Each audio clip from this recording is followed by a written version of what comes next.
Morning student. कल की कक्षा में हमने पावलोव का सिद्धांत का अध्ययन किया था। पावलोव का सिद्धांत अनुकूलित अनुक्रिया सिद्धांत के नाम से जाना जाता है।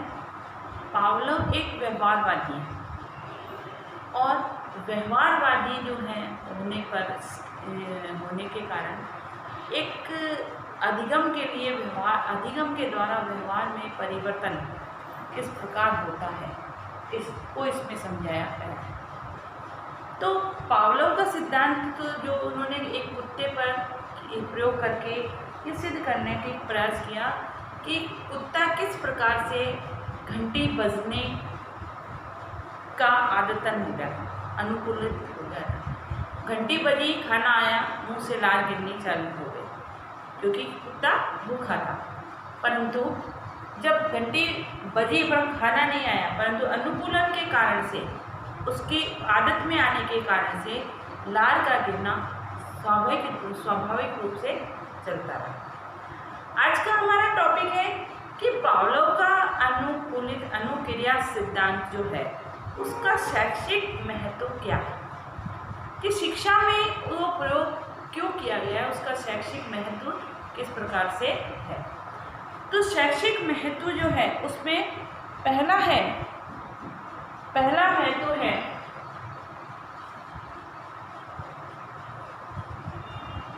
महत्व में नंबर 1 है भाषा का विकास। भाषा का विकास।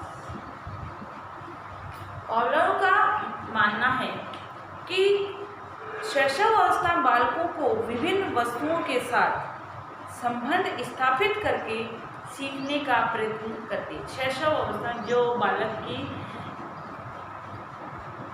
0 से 2 वर्ष तक की, 3 वर्ष तक की मानी जाती है, जिसमें बालक का मानसिक, भाषा से संबंधित, वातावरण से संबंधित जो है मैच्योरिटी आती है या उसका ज्ञान बढ़ता है। तो शैशव अवस्था में बालक के भाषा के विकास जो है किससे होता है? पारिवारिक वातावरण में जो परिवार के सदस्यों द्वारा जो भाषा बोली और जाती है, बालक उसी भाषा को सीखने का प्रयास करता है, समझने का प्रयास करता है और धीरे धीरे उसको बोलने का अभ्यास करता है। तो ये अभ्यास उसका कैसे हुआ? ये घर के वातावरण से उसको अनुकूलन हुआ। घर में जो भाषा उसने देखी, बोली, सुनी, उसी को वह बोलने की कोशिश करता चला गया। तो अनुकूलित अनुक्रिया सिद्धांत के माध्यम से बालक के भाषा के विकास को परिपक्व किया जा सकता है, तो उसके को बढ़ाया जा सकता है। दूसरा है अभिवृत्ति का विकास।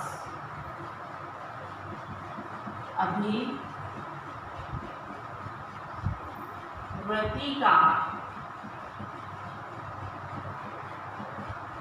विकास। अभिवृत्ति क्या होती है?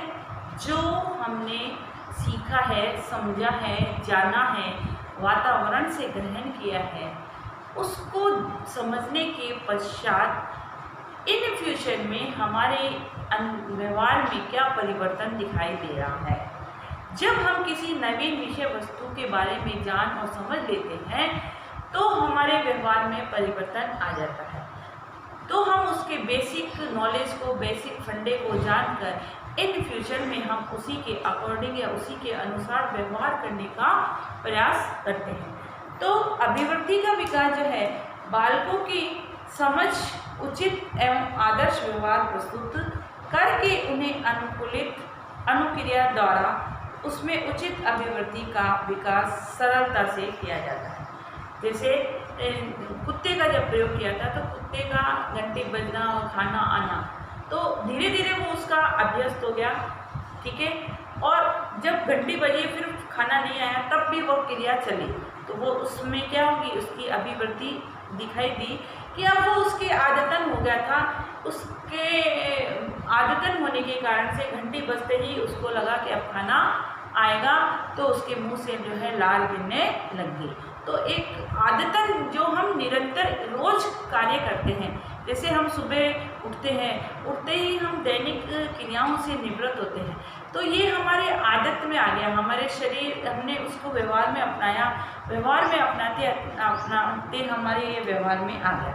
अब हम जैसे ही उठते हैं तो हमारे को वो काम जो है नेचुरल वे में करना पड़ता है।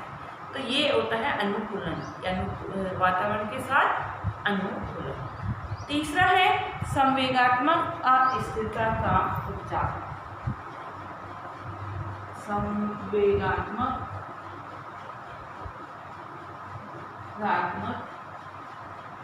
अस्थिरता का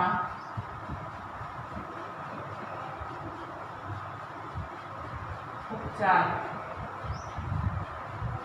संवेगात्मक इमोशनल रूप से यदि हमारा कोई मानसिक संतुलन सही नहीं है तो वातावरण के साथ में अनुकूलन स्थापित करके बालक की मानसिक स्थिति को दृढ़ करना, सुदृढ़ करने का प्रयास किया जाता है।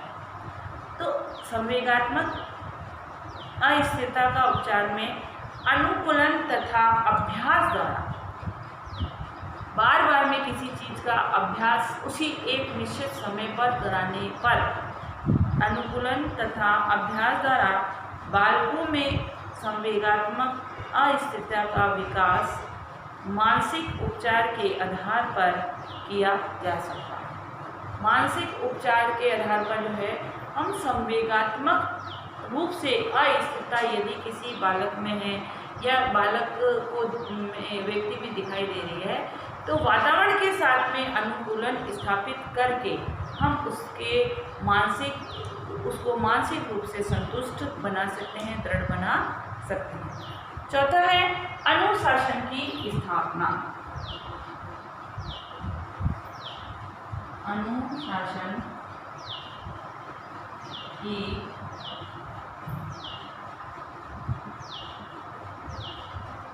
स्थापना। अनुशासन से मतलब है एक निश्चित समय पर काम करना। जब निश्चित समय पर हम किसी काम को करेंगे तो हम एक अनुशासित जीवन जीते हैं। जैसे निश्चित समय पर घंटी बजी, घंटी बजते ही भूख लगना, लार गिरना, तो ये एक हैबिचुअल हमारी आदत में आ गया। अब यदि हम भविष्य में इसको नहीं करते हैं तो वो कार्य हमारा उस समय पर नहीं होने से उसका विकार हमारे शरीर, मस्तिष्क पर जो है निश्चित रूप से दिखाई देने लग जाता है। तो संवेगात्मक स्थिरता आ जाने के बाद में और कार्य को एक निश्चित समय पर करने से हमारे को डिसिप्लिन में रहने की आदत हो जाती है।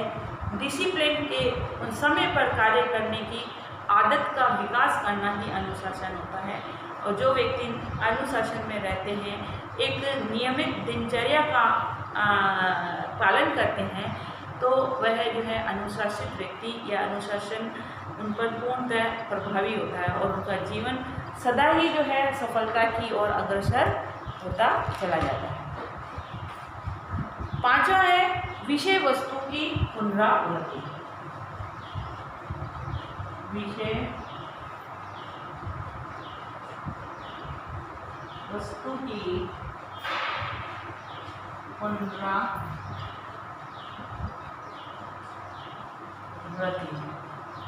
किसी भी विषय वस्तु की बार बार में रिपीटेशन यदि होता है तो हम उसकी वह क्रिया हमारी आदत में आ जाती है।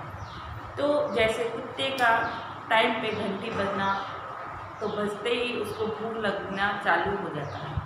तो किसी भी क्रिया की बार बार में पुनरावृत्ति होने पर जो है वो हमारे आदत का अंग बन जाता है। इसीलिए शिक्षक को चाहिए कि बालक के सामने किसी भी कठिन विषय वस्तु को बार बार रिपीटेशन कराया जाए या बार बार उस क्रिया को कराया जाए, जिससे बालक जो है धीरे धीरे उसको समझता चला जाएगा, उसके बारे में जानता चला जाएगा और आगे उस क्रिया को करने का प्रयास करेगा। ठीक है। और लास्ट है दृश्य श्रव्य, छठा है दृश्य श्रव्य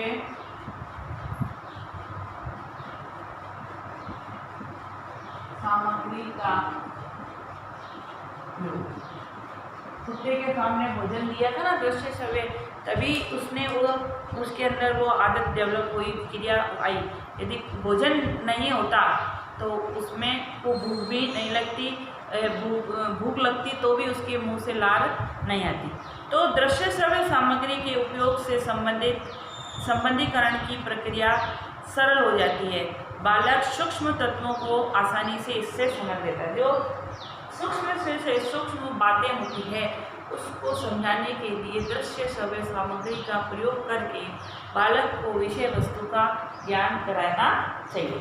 इस प्रकार से पावलोव का सिद्धांत का शैक्षिक महत्व बताया है कि बालक को बार बार काम करके उसको काम में पारंगत बनाए, दृश्य श्रव्य सामग्री का प्रयोग किया जाए। यह कार्य लिखिए।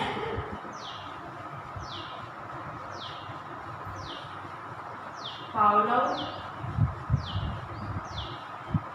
के सिद्धांत का शैक्षिक महत्व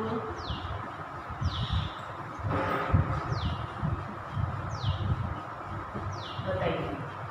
साथ ही घर में रहिए, सुरक्षित रहिए, जब भी घर से बाहर निकले मास्क लगाकर। Thank you.